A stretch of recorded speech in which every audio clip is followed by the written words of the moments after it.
chapter 48, verses 10 through 12, where in speaking of Moab, the prophet said, "Cursed is he that doeth the work of the Lord deceitfully, and cursed is he that keeps back his sword from blood. Moab has been at ease from his youth. He has settled on his lees. He has not been emptied from vessel to vessel, and neither has he gone into captivity. Therefore, his taste remained in him, and his scent is not changed. Therefore, behold, the days come, saith the Lord, that I will send unto him wanderers that shall cause him to wander, and shall empty his vessels and break their bottles, and Moab shall be ashamed of Shemesh, as the house of Israel was ashamed of Bethel in their confidence." Now, first of all, we see that a double curse has been pronounced here. First of all, a curse upon the person who does the work of the Lord deceitfully. Now, it has been suggested that that Hebrew word translated deceitfully can also be translated slothfully. Cursed is he who does the work of the Lord slothfully. Paul the Apostle said, "Don't you realize that there are many who line up to run a race, but only one is going to receive the prize? So run that you might obtain." I watch with interest the various marathons that are run across the country, the Boston Marathon and I am amazed at the number of people that start off on that race. You see the first few blocks, just the hundreds upon hundreds of people. Now, of that vast throng, only one is going to receive the prize. When it comes down to the ribbon, there's one that is going to cross the ribbon in front of the others. So Paul uses that as an analogy. They which run in a race run all. A lot of people begin. But only one is going to receive the prize. So run that you might obtain. A lot of people start running in the Boston Marathon just to get their picture in the television as they're taking the picture of all of the starters, and they have no intention of even finishing the race. They'll run for a few blocks and then they'll drop out, but they can always wear a t-shirt, "I ran in the Boston Marathon," you know. And but they have really no intention of finishing the race. And so many have really no intention of winning the race. It's just, an exercise. And so you go out and you run it. And there's no real thought of winning, no real pushing. But just to run for the sake of saying, "I ran in the Boston Marathon." Paul said, don't let your life be that way. Don't just, say, "Well, I was there." But he said, you're in a race. Now put real effort into it. Don't run the Christian life or the Christian race slothfully, slackly. But really put your heart into it. Put everything you've got into your Christian walk and Christian experience. Now, we do observe that isn't often the case. Many people are satisfied to be nominal Christians. There is no thought of winning. There's no real effort. As Paul later wrote, "I press towards the mark for the high for the prize of the high calling of God, which is in Christ Jesus. Really pushing in his Christian experience, giving it all and giving it your all.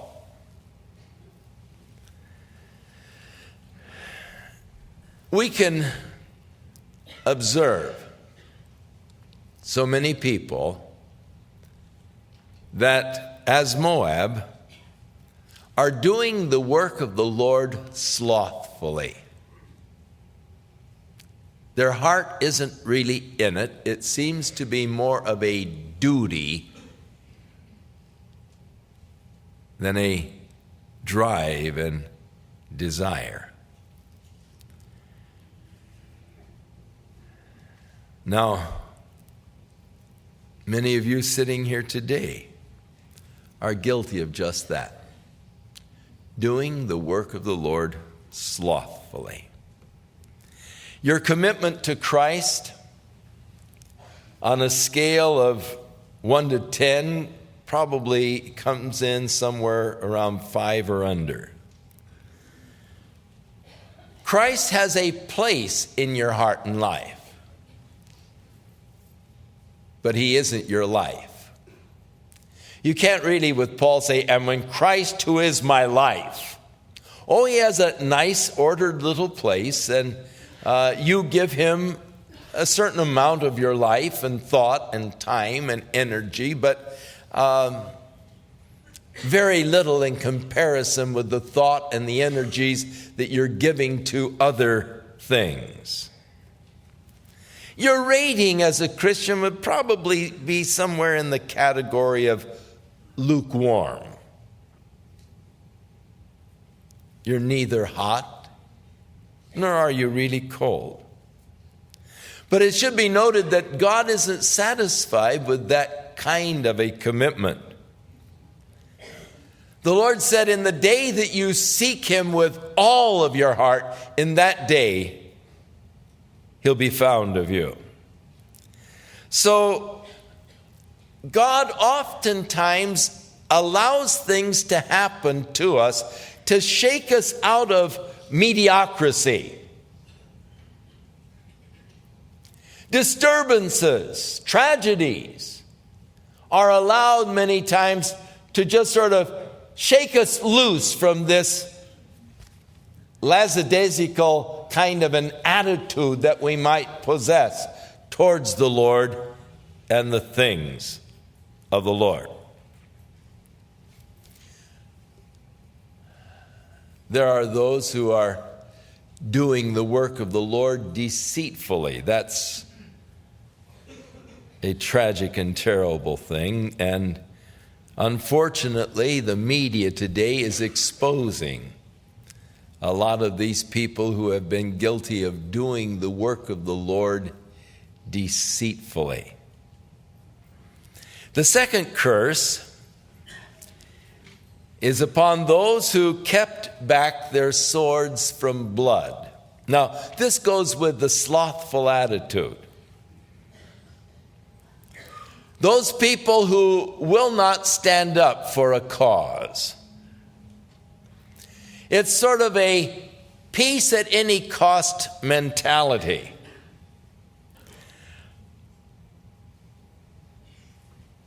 Even if the cost is compromise. Evil is tolerated for the sake of peace. It's sort of a let's not rock the boat attitude. Let it go. What does it really matter?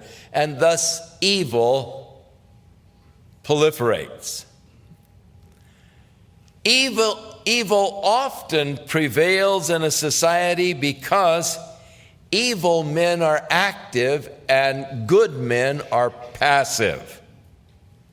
All that is necessary for evil to prevail is for good men to do nothing. And thus, the curse upon those who don't get into the fight, who just sit back. Those who do the works of the Lord slothfully, and those who are unwilling to really get in the fight against evil, those who have kept back their sword from blood. Now, the prophet describes the conditions of Moab, and really in the first two you have a portion of the description. They lived at ease.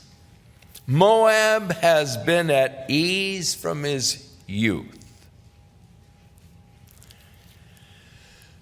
Moab occupied the high plain country that was east of the Jordan River. Because of the topography, it received an abundance of rain. It was very fertile land. Good average rainfall, so that agriculture was very easy there in Moab.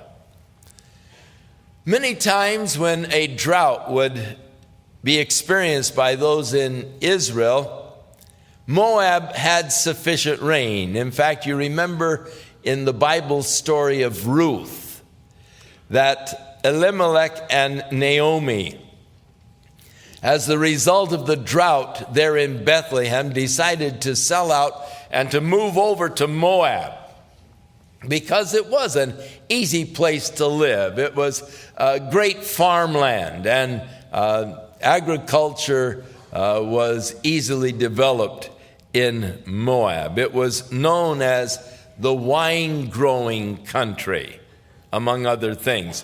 And they had the famed vineyards of Simnah.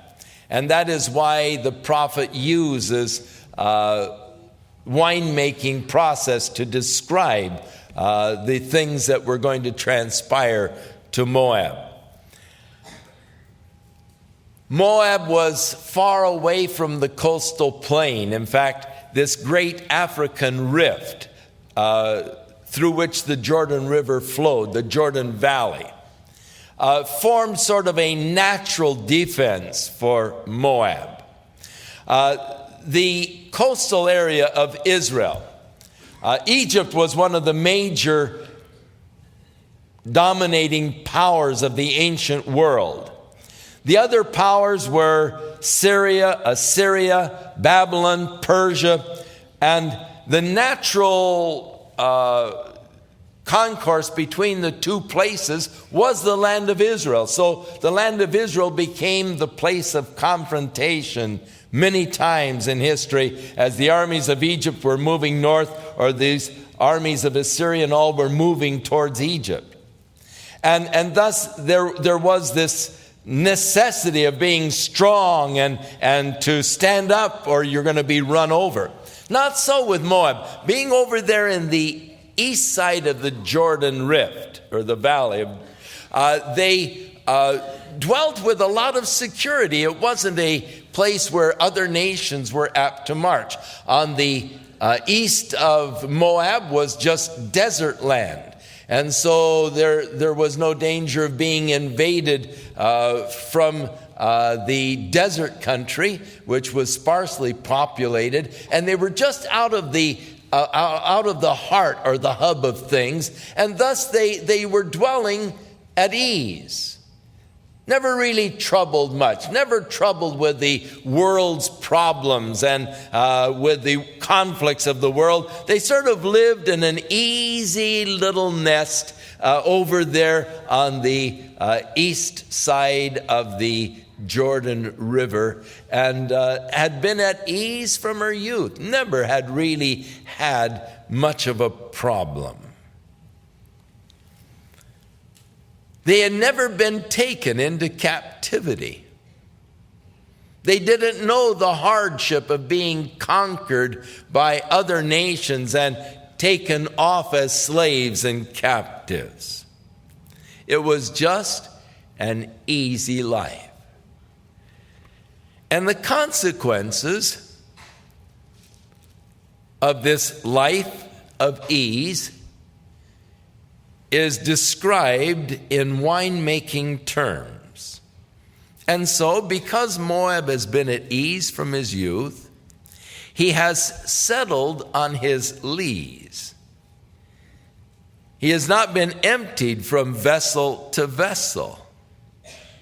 Therefore, his taste remained in him, and his scent is not changed. Moab, the wine-making country, the people would understand this analogy very well. For in the making of the wine, first of all, the pressing of the grapes, the putting of the juice into these large jugs. And as the juice begins to ferment, the dregs or the lees begin to settle down at the bottom of the jug. Now there comes a time as these lees are settling into the bottom of the jug where it's necessary to pour then the wine into another jug, leaving as much as possible the sediment, the lees, in the bottom of the original jug. And so you pour off the top that's been sort of refined through the settling process. You pour that into another jug. And then you allow that settling process to go on again. As the sediment that still remains settles to the bottom, then you pour it off again into another jug. And you continue to pour it from jug to jug until you have just the pure wine. Now, if you do not pour it off in time, if it settles in its lees, what happens is that the lees or the sediment begins to turn sour. It begins to rot. And that sour, rotten taste begins to permeate the flavor of the whole jug, so that the wine begins to smell rotten and taste rotten because it had settled in its lees. It had stayed in the lees too long, and the lees then tasted and scented the whole wine, and it was just sour, smelly wine. And thus, this process of refining, pouring from vessel to vessel, was a part of the refining process for good wine. And thus the prophet uses it to describe the processes of God in the refining and the purifying of his people. Moab had become rotten. He had settled in his lees. The life of ease had weakened him. No conflicts, no disturbances, they had become spoiled. And now he says the vessel is to be broken. In the end of the chapter, he said that Moab shall cease to be a people. How many of you have met a Moabite lately? They've ceased to be a people. Once a numerous and prosperous nation, they've disappeared from the face of the earth because they became rotten as a result of their ease. They had become so morally degenerate they wouldn't even take up a sword to defend themselves. Now, God has a refining process in our lives, and that refining process often entails being poured from vessel to vessel. We love the life of ease.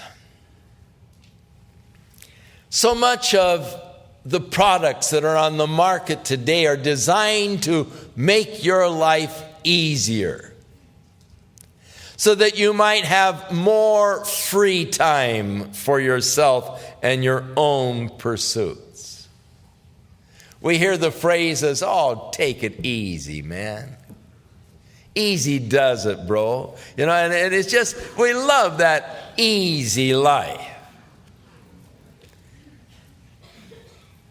Let the average housewife compare her life with the average housewife of 100 years ago. Just keeping the clothes for your family, for instance. In those days, they didn't have as many ready-made garments as we have today. Most of the clothes were hand-sewn on the old treadle sewing machine.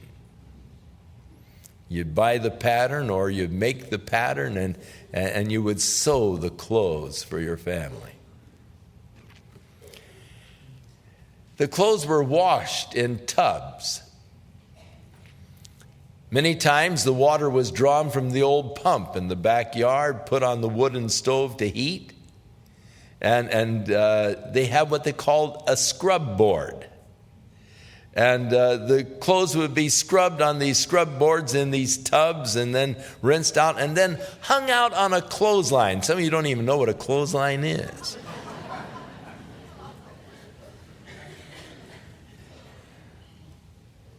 And then gathered in, all wrinkled. And so you'd have to sprinkle them and roll them and let them get sort of a certain degree of dampness, and then you'd heat the old iron on the wooden stove. And keep having to put it back on the stove to heat and iron the clothes. And it was a long process. Laundry was a good part of the week's work. And then the fixing of the food for the family. Again, no boxed cereals. You cooked the old-fashioned oats on the wood stove. And they didn't even have the 1-minute oats. Old-fashioned. And it would take half to 3/4 of an hour to get those oats tender enough to chew. And then if you ran out of some food, you just couldn't jump in the car and run to the nearest supermarket. You had to harness up the old horse and buggy and take off for town, and that might be a 4-hour ride, to the general store. And life wasn't easy.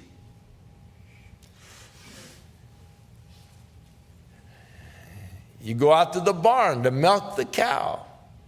You churn the butter. I mean, life was so filled.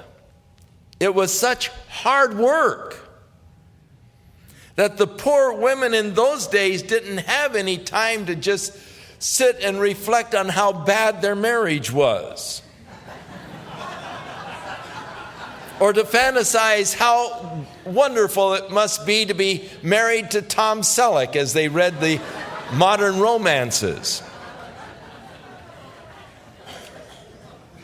Nor did they have time to pollute their minds with the soaps and to sit down and waste the afternoon corrupting themselves with Donahue and Geraldo. The easy life can be corrupting. And so God sees fit many times to pour us from vessel to vessel when we begin to just settle in our lees. When we get into that dangerous position of just sort of settling down and tolerating and allowing evil to exist. Now, these disturbances that God uses can take many different forms.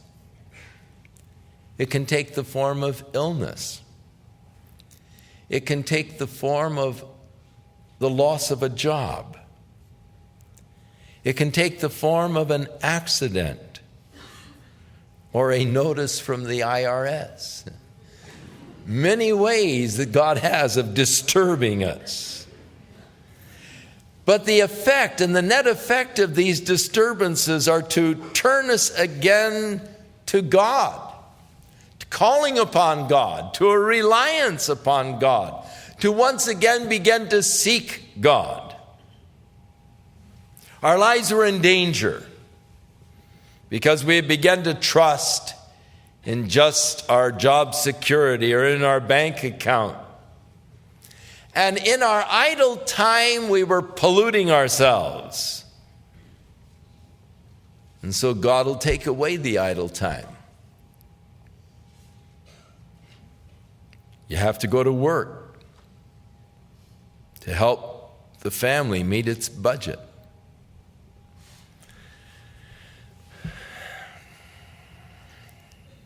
It's interesting how that so many times as we just feel so comfortable and we think, this is wonderful life. I've got it made now. Job security, hospitalization, dental plan. Now this is just great. Nothing to worry about. And bam! God pours us out into another vessel. He said, Lord, what are you doing? Lord. He said, well, I haven't heard from you for a long time.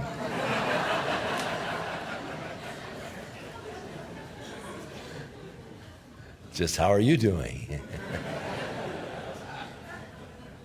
and we think, what's happening? My life is so disrupted and things just seem to be going to pieces and the bottom is falling out as God pours us into another vessel. But it's amazing how quickly we can get settled even in the new vessel.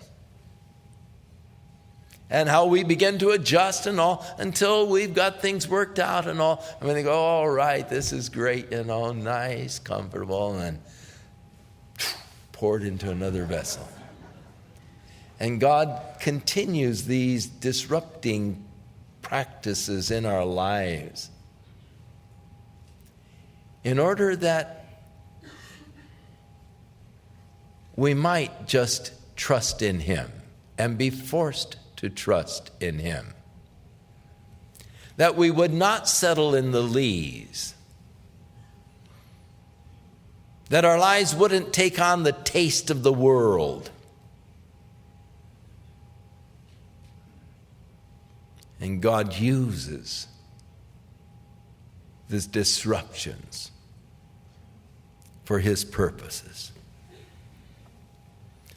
Now, we don't like the process of being poured from vessel to vessel. It's uncomfortable. It's unsettling. You know what? I don't think that God likes it either. And yet He often finds it necessary in order to purify us and to keep us pure.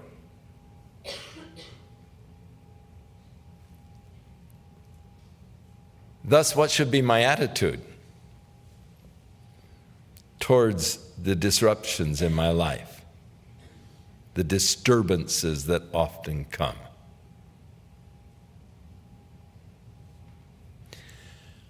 I should look at them as perhaps warnings from God that my life had become in a dangerous place, that corruption had begun, the rotting process had begun, and God has brought this accident, God has brought this condition to wake me up spiritually, to turn me around spiritually. I was in danger of being destroyed by pride. I was in danger of being exalted to the measure that I could have easily have been destroyed. And so God allows this to happen to stop me from destruction, to put me back on the right path, to cause me to once again begin to seek the Lord with all of my heart and turn towards the things of God and the things of the Spirit, to bring me back to my knees and to a relationship with Him. Moab had never had any problems, and thus was never prepared when the major tragedy came, was destroyed by it. God uses these things in our lives and throughout our lives to prepare us for the future. The story is told of a little child who was found in the wreckage of a train, cradled and sheltered in the arms of its dead mother. And so they tenderly took the child out of the arms of its dead mother. But the child didn't seem to be disturbed, wasn't really crying, until they took the lollipop away from the child, and then it began to cry. You see, the child wasn't capable at that point of development to understand the loss of a mother,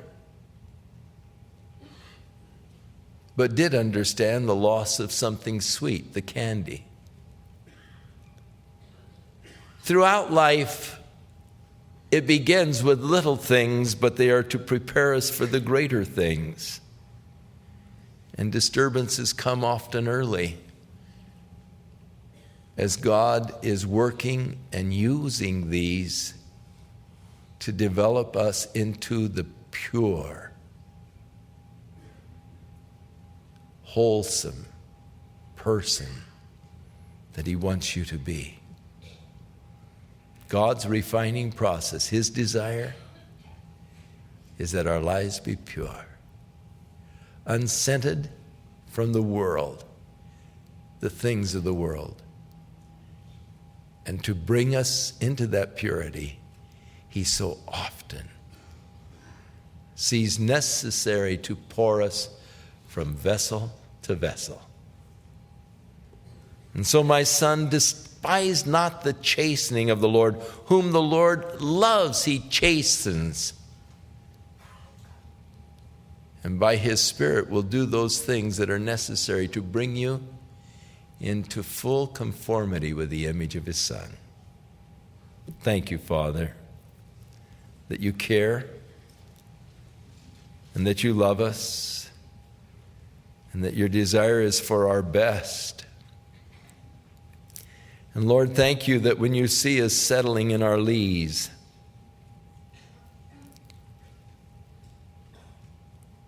when you see us beginning to compromise with the world and the things of the world, and the world begins to affect our lives and to leave its taste in us, then in faithfulness, Lord, you pour us out into another vessel.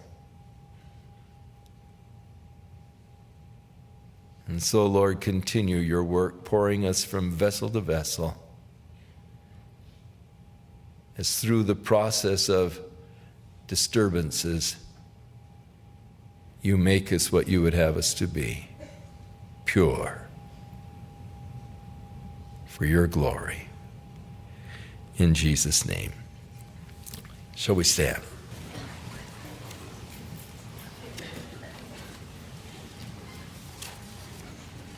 So oftentimes we cry, God, why did you allow this to happen?